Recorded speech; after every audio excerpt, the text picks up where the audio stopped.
5, Anna Marie Nicole Remedios from St. Francis Xavier's Higher Secondary School, Siolim, Bardes. A rooster sits facing east on a sloping hill, while the wind blows forcefully from the west. If the rooster lays an egg, on which side of the slope will the egg roll down? The answer is, there is no egg. Roosters don't lay eggs, they are males.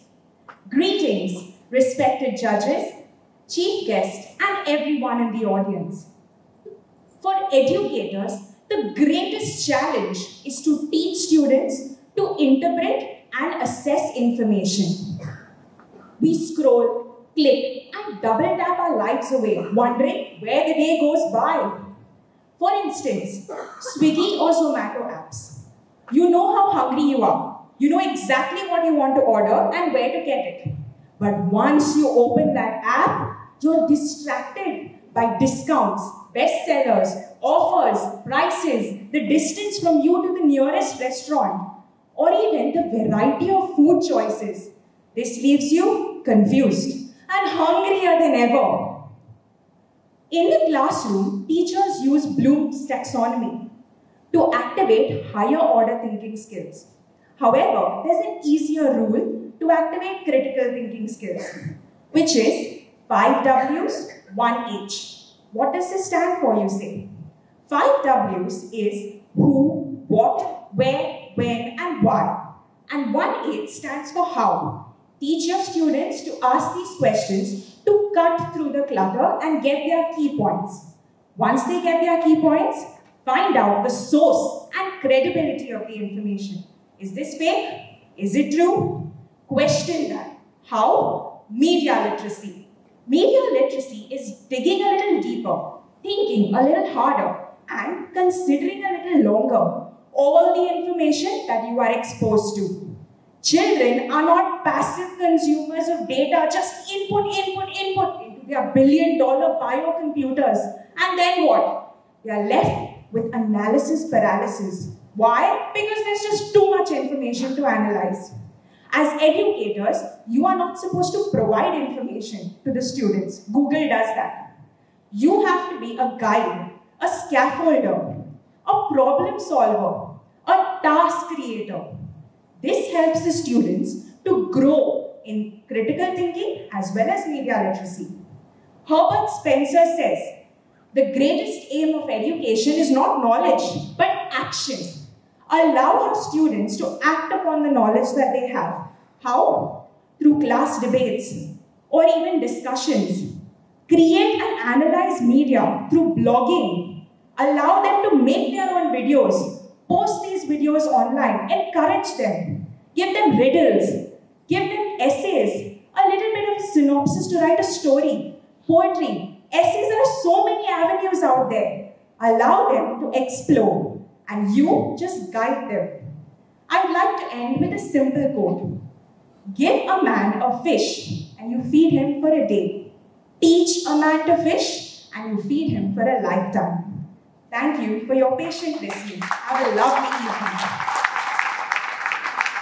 Children with autism, Davarli, Madgaon. Please put your hands together for contestant number 6. In a classroom, a teacher asked a student, "Did you do your maths homework?" The student replied, "No. I have my problem." Critical thinking is asking questions, asking meaningful questions. If speaking is silver, listening is gold. Listening to understand, listening for meaningful listening. Humility rather than pride, and compassion rather than envy. These are the qualities one should be striving for. We are born curious, but as the day passes, this curiosity dampens our spirit. We should not be directly jumping to the conclusion. Rather, we should be going deep into the problems to get the solution. These are the characteristics of a good critical thinker. There was this billboard we showed, "Come, Eat as much as you want. Do not pay the bill. Your grandson will pay the bill. One man gets excited and he goes to the address which was written on the billboard and he eats like anything. The manager of the hotel comes with a 5,000 rupees bill. The man gets confused. Why this 5,000 rupees bill? Your billboard is showing my grandson will pay the bill. The manager says, this is your grandfather's bill. Welcome to the mass media of 21st century. Do dhari talwar. Media is called do dhari talwar. Media can bring the nation on top of the world. The same media can bring the nation down. Media is everywhere. The youth of today are the social agents of tomorrow. Social agents, they have to be media literate. Otherwise, these social agents are going to mistreat others. They are called social agents because they can consider half-truth as truth. Gone are the days when the print media of information like books, newspaper, journals were considered to be the gospel truth or somewhere nearish to the truth. Gone are the days when everything which was being written on the books we consider as reality.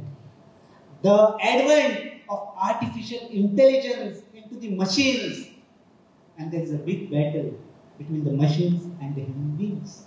And very soon, these machines are going to overtake human intelligence. The web of internet of information requires great transformation in the youth of today. As a teaching fraternity, it is our duty, it is our right to teach media literacy at a very young age by giving good examples, by group discussion, by giving good presentation, program. Then the media can be as usual without any problem. We are so much into media that we have become disabled. Without media, we can't do anything. Right from literature to health to lifestyle to books, everywhere is media. And with this usage of media, we have become compulsiveness. And what is compulsiveness? It is the absence of consciousness. Consciousness of understanding what is good, what is bad, what is to be rejected, what is to be accepted. To conclude, look before you leap. Don't just do it, because as you sow, so shall you reap. Thank you. Number 7, Michael Albuquerque from St. Anthony's High School, Mondagiri. People today are in fear of drowning in information. But because they've been taught that information is useful, they are more willing to drown than they need be, writes Idris Shah in his book Reflections. Good evening, members of the jury, respected dignitaries, ladies and gentlemen. The barrage of information overwhelming us makes us find it difficult to process everything. As a result, it leads to various difficulties and finally hampers our overall productivity and well-being. Hence, it is imperative that we all employ critical thinking, primarily by using filtering for substance, significance, the various aspects such as readiness and completeness. In addition, we must also have various fact-checking means. Choose the best and make it for the rest. However, as much as we need critical thinking, we also require critical ignoring, without which we would be drowning in the sea of knowledge. And in order to understand truly what is being circulated digitally, we all must have the skills of media literacy.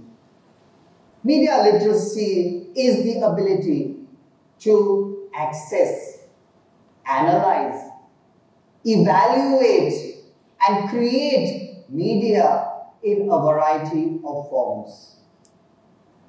In addition, while understanding this, we must also be able to give our best, because we are called through media literacy to be effective communicators. As teachers, we are called to be both effective communicators plus carers of young minds.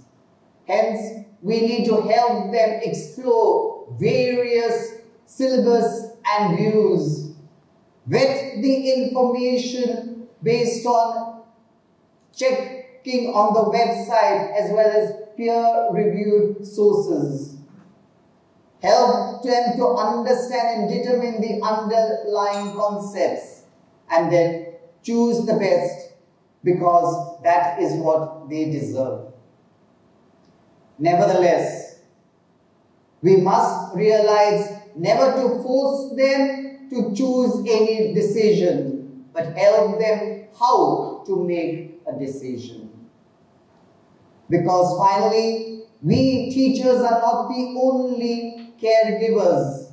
There are others called parents and other caregivers who have the responsibility to teach the students what they need to understand, help them, converse with them, and teach them to question and analyze all the information that they receive.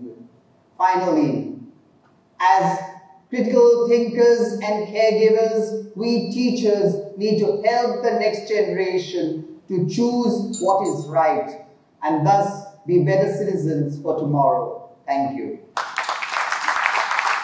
We have contestant number 8, Arina Maria Fernandez from Holy Cross High School, Pastora Mapsa. Can't decide where to have dinner tonight? Google it. Don't know the meaning of a word, but you're too lazy to reach out to the dictionary? Just Google it. Want to try out a new recipe, but you're too embarrassed to ask your friend for it, lest she judge your cooking skills? Just Google it.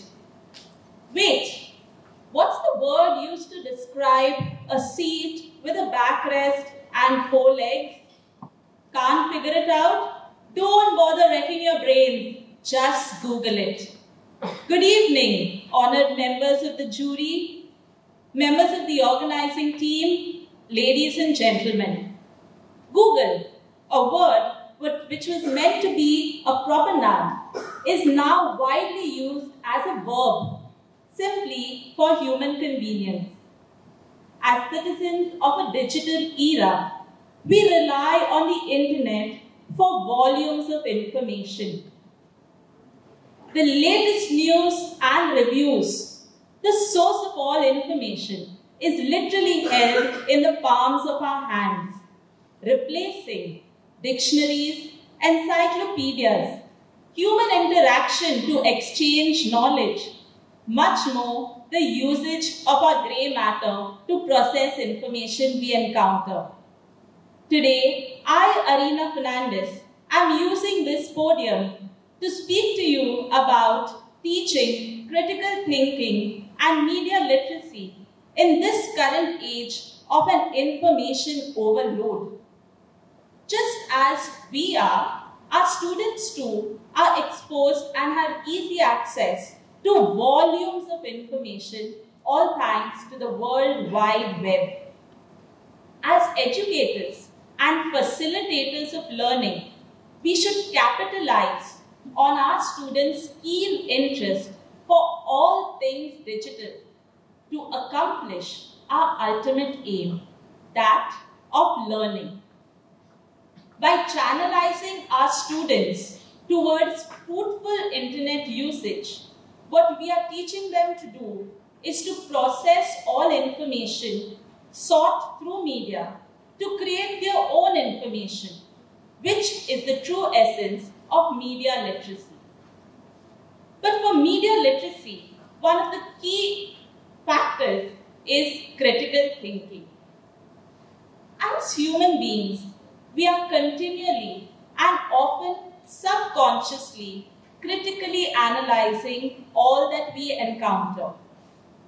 We make observations, we analyze the information, we synthesize, we add it to our traditional knowledge, often we confer with others, and then we use our findings to solve our problems. But with increased dependence on the internet, there is almost a sense of security that is developed, that Google has the answers to all of our questions. So also with our students, which is why we need to develop them and mold them into critical thinkers from a very young age. It's not difficult. Have a debate to weigh pros and cons. Have case studies. Ask them to analyze a project. It's all implying critical thinking in the classroom. In conclusion, I'd like to reiterate that our students have no dearth of knowledge. But what is important is that we teach them to critically analyze and process all information that they encounter so as to create constructive findings. Thank you very much. I wish you a lovely evening ahead. Contestant number 9, Natasha Wheeler from Nyanvika School, Porvorim. Good afternoon, everyone. I am Natasha Wheeler. You know me? Google me. You'll find me. Hopefully. Okay. You know what I do? I normally enjoy teaching. I wanted to be a teacher from the time I was 5 years old. The reason being, I love to talk. But just talking, is it enough? No. Teaching is much more than that. Teaching is not just serving a child fish on a platter. Teaching is teaching the child how to fish. And that's exactly what we are facing today with the information overload all over. Yes, Google is always available for us. Any little thing, Google it. Any little thing to shop, let's go to Amazon. Where comes the question of spending quality time with each other? Where comes the question of actually understanding the information and using it to our benefit? So what exactly are we doing in this Google age? We have a huge task in our hands, teachers. Children are attracted to the easy way out. And everyone else also, even I am attracted to it. Yes, I also go and check for words and sometimes pronunciation on Google. Yeah, I do that. But 9 out of 10 times it is correct. Sometimes it's absolutely wrong. Yeah. So in this day and age, what exactly do we do as educators? Number one, encourage a child to say why. Why is that thing on the media? Why are people talking about it? Why did it happen? Why is it this way? Number two, teach them how. How do you create what is there on that information portal? How do you actually create it, use it to your benefit? You're a child. You're our future. You're going to come out with something very unique. This information is going to be there for the rest of our life. Baba, you're going to be the guy who is going to go out there and change some part of that information, which is going to make it easier for us. And we have that power in our hands. We have the power to create that little someone out there who is going to make a difference to the world. Yes, there is media overload, 100%. It is required. But what is also required is to remind a child what Gandhi always said. Be the change that you wish to see. Okay, you love to go to the internet, you love to go and see all those Google things. Use it as a tool. Conventional learning is conventional, or it is, I would say, stagnant without digital learning. So both go together, hand in hand. And trust me, when that goes hand in hand, the child is no longer going to be the change that he wishes to see. He is going to be that change. Trust me. Thank you so much for having me here, and I hope everyone has a wonderful evening. Thank you. A wise man once said, data is not information. Information is not knowledge, and knowledge is not wisdom. Good evening, members of the jury, my fellow participants, and all the ladies and gentlemen who are present here. In the prevalent era, where everyone has an access to the mobile phone and affordable data plans, at the mere click of a button, one is inundated with various media bites, videos, information about filmdom, politics. The list is endless, which is very much akin to the fabled Tower of Babel. Babel? Yes. We need to really think whether this is information, knowledge. No. These are mere data points. This brings me back to my opening quote. Data is not information, information is not knowledge, and knowledge is not wisdom. The word critical in critical thinking is a very doubly nuanced word.